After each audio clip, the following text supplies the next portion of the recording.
What we found were that people are actually checking out more items now than they were 10 years ago, which was really interesting. And the big increase there is the digital use of ebooks and audiobooks.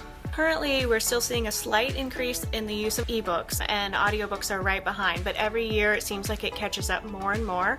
I think that audiobooks continue to be just a way people can fit reading into their lives easier. They're busy, they can do chores while they listen, they can run, they can walk, they can pick up their kids, whatever it is that's going on in life right then. The cost of the digital items is much higher than regular physical books, and publishers have all kinds of models that force us to buy more copies. So every 2 years a book might expire and we have to buy a new copy. It might expire after 26 checkouts. It just depends on the publisher, but in general it is pretty expensive. However, we try to do our best, because we know the demand is there, to keep up with what people want.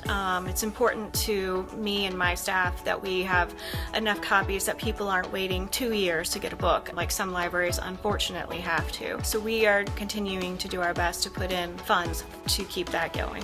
So, pat myself and my staff on the back a little bit, that we do a really good job, and people like our collection. We have more copies of things that they might move away and then say, hey, how can I keep my library card? I want to check out your digital stuff. So we say, sure, you just have to pay the non-resident fee, which is $30 per year, roughly what people pay per person in taxes in Anderson County. We see that attendance is not quite back to what it was 10 years ago. In some ways that doesn't surprise me, because people aren't necessarily coming in to get books. Instead, they're using the digital option. But we do know people are coming in for a variety of reasons, including programs, notary service. They might come in for meeting room use, which is way up, and meeting room attendance, and also to print, or just as a safe, comfortable working space that's here in Anderson and our county. We still want people to come into our buildings and to find services that they might use here, or to come to programs. So,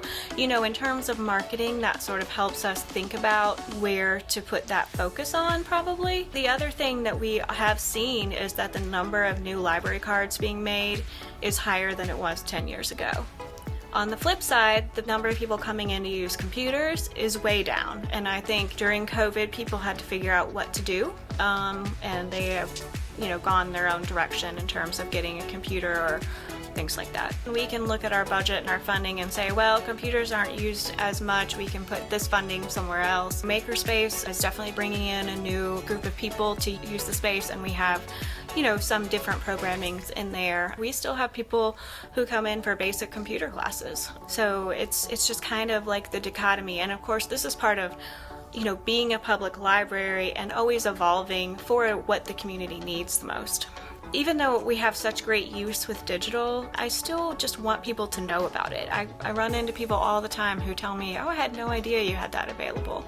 And, I have a dream of having 100% of people in Anderson County having library cards and using us in some way. I think that would be awesome. We have more and more people moving here. We want them to come in. We want them to get cards. So we'll continue to take the information and market it to what we think people may not know about, how to reach those non-users.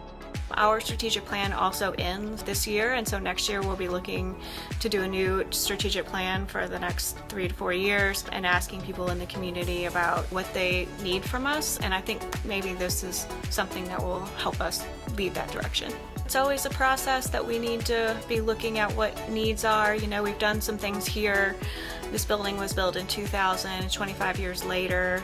Still some things we need to sort of look at. We want people to feel comfortable and our places to be welcoming. So, and then down the road, it won't be that long to look at Powdersville and Pendleton, even though they were both built in like 2007. Well, and you got a new one in Iowa. New one in Iowa? I understand that's being used a lot. The community there has seemed to really enjoy the new branch. We have now started like weekly story times, and we've also had weekly summer reading programs because it's summer. They've been very well attended across the board, especially the story time. So I think people are really enjoying it.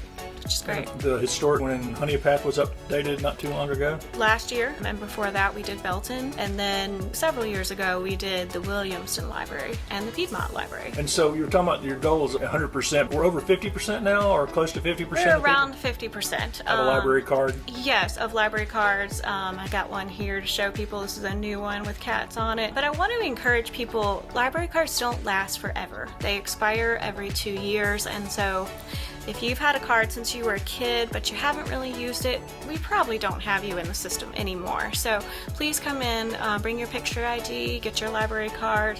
You can fill it out online if you want to and immediately start checking out digital items, but just come in and update it within 30 days and we'll give you a full 2-year card.